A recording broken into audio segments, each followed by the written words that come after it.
exciting times. Before SolvaPay, he worked across Spotify and Handelsbanken, spanning both consumer tech and regulated financial services, giving him the perfect background for what he's doing today. Today, he's announcing SolvaPay's pre-seed round of $2.8 million led by Redstone and MS&AD Ventures. Welcome to the podcast, Viggo. Hey, Andreas, thank you. You got it all in there. That's great. Thanks. Yeah, I try and package as much information as I can in just a couple of minutes. Yeah. All right, Viggo, I could ask you a bunch about Stockholm. I can ask you a bunch about how everything's taking off in the Nordics these days. But we spoke about that just before we went live. Now we should talk all about SolvaPay. Tell me exactly, what are you building? Great. We're building the payment layer for the agentic economy. That means taking care of both the buy and the sell side. What does that mean? Well, it means that if you are a merchant today, you have a SaaS digital service, I go out and say, you know what? There's a new customer that is looking for you, and it's not in need of a new pair of shoes. It needs your data set, it needs your API, it needs your specific knowledge and the analytics tools that you can provide. We enable you to sell that to agents in agentic systems. And then on the other side, you have the buy side. You have agents now that can analyze, it can write code, it can think for you, and it can act, but it can't really transact yet. So we bring two things to that. We bring identity, auth, and kind of security, who runs that agent, but it will also give them the ability to transact, give them means of spending.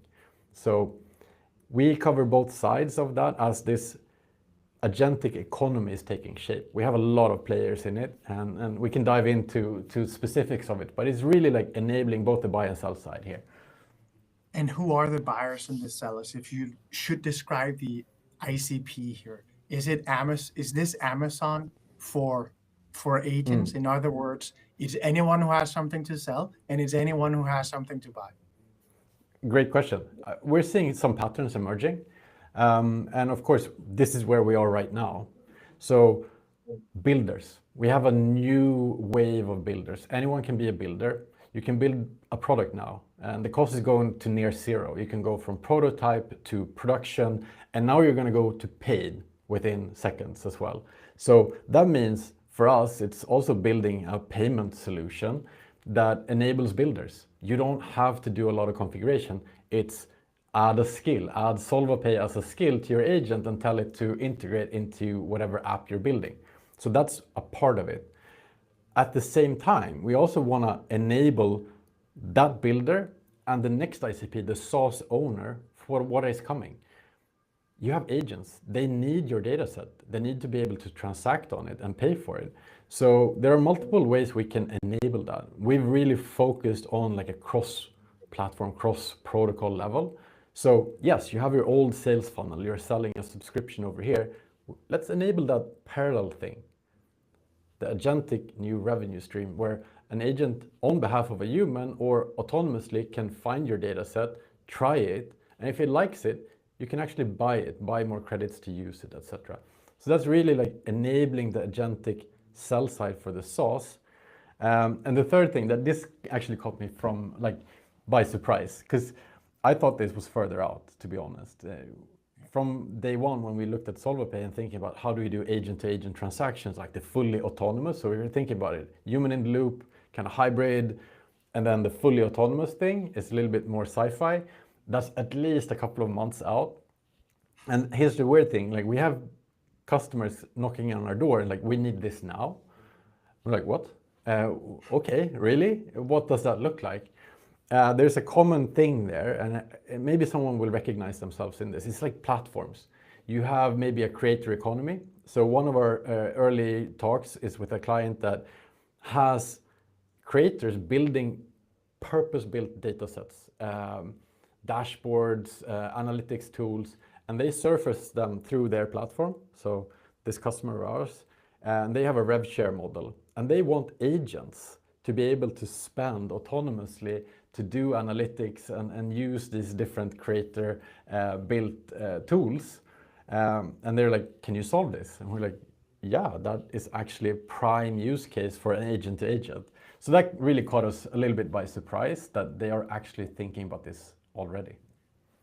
Can you tell me, is this going to run on blockchain, or does it plug into the existing financial rails? For us, it's crucial that it fits and it plugs right into the existing financial rails. We're not anti-crypto. Stablecoins is getting adoption. There's it's a little bit tempting to only go that route. We saw some other companies that went that route because you can just sidetrack a lot of things. But once you have to bring it back into reality, you hit the wall. You're still seeing that the world isn't there. The world still runs on Swift and like the old traditional payment rails. And if you go fully crypto, it still doesn't fit in. So for us, it's fundamental what we build works in the existing financial world. And it's important for businesses, I would say, because if you introduce risk and you have a service that is like not connected to the banking that you're using, you're introducing risk there, and that's not us. We have to be enablers, not adding risk to that system. Yeah. Tell me, I want to ask you a question here on the wider agentic economy. I'd love to hear your take on where are we, how fast is it moving? As you said, you thought that there were use cases that would only be needed in at least a couple of months. We used to talk about years, but at least in a couple of months. But you've seen use cases pop up and that really just needs to be out there deployed right now.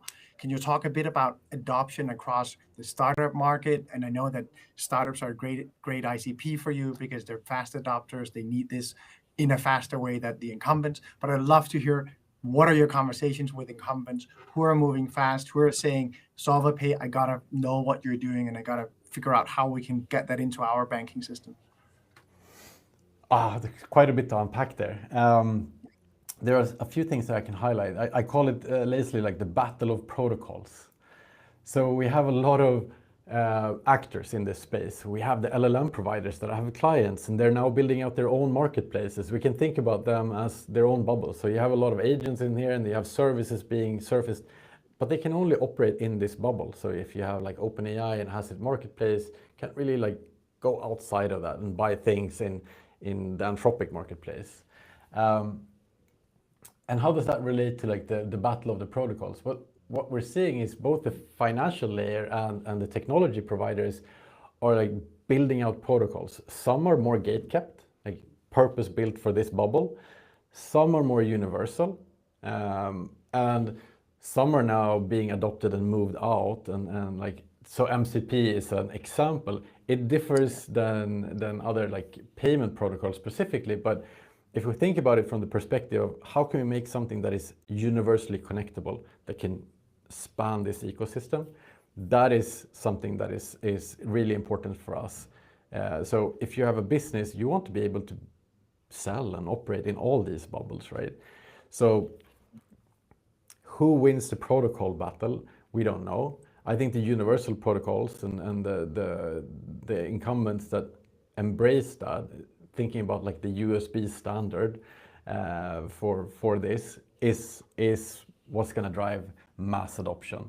And that's how we see it as well at SolvaPay. We want your business connect with us and we'll make sure that you connect across all these different protocols so you can sell and connect to all these different bubbles. Viggo, before we close, I just want to ask you a bit about your roadmap. Tell me where you're headed, what does the next 12 months look like for you? So it's a speed run of getting regulatory approvals. So I mean, we truly want to have some licenses that enables us to do more for our customers and actually go down on the transaction layer. Right now, we have great payment rails underneath and we can do things like that. So that's a big part of it. Adopting and being that multi-pronged approach where we connect you as a business to sell inside of all these bubbles is a top priority for us. We have some cross protocols, but now we want to venture in and do deep integrations inside of all these bubbles. So for the next 12 months, that means that a business connecting and using our SDK or even a no-code solution that we have for MCP servers, that means that you can build per tool call, etc. We'll be able to sell and operate in these new marketplaces that are taking shape. Yeah. It sounds to me like we're looking into a future where your next customer isn't going to be a human, it's going to be an agent. And for Yeah. that reason, I want to close this really quick announcement episode by saying to everyone out there that if you have a software as a service product, if you have an API or data set, it's already being scraped by AI, or if not, it's being unused. And that is quite a terrible state to be in. So go to check out SolvaPay and figure out how you can monetize your product in the agentic world. SolvaPay.com is your place to go to.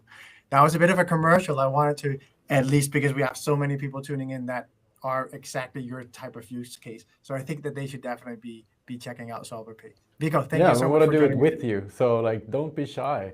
Let us figure it out. Thanks, Andreas. Amazing. Viggo, thank you so much and congrats on everything.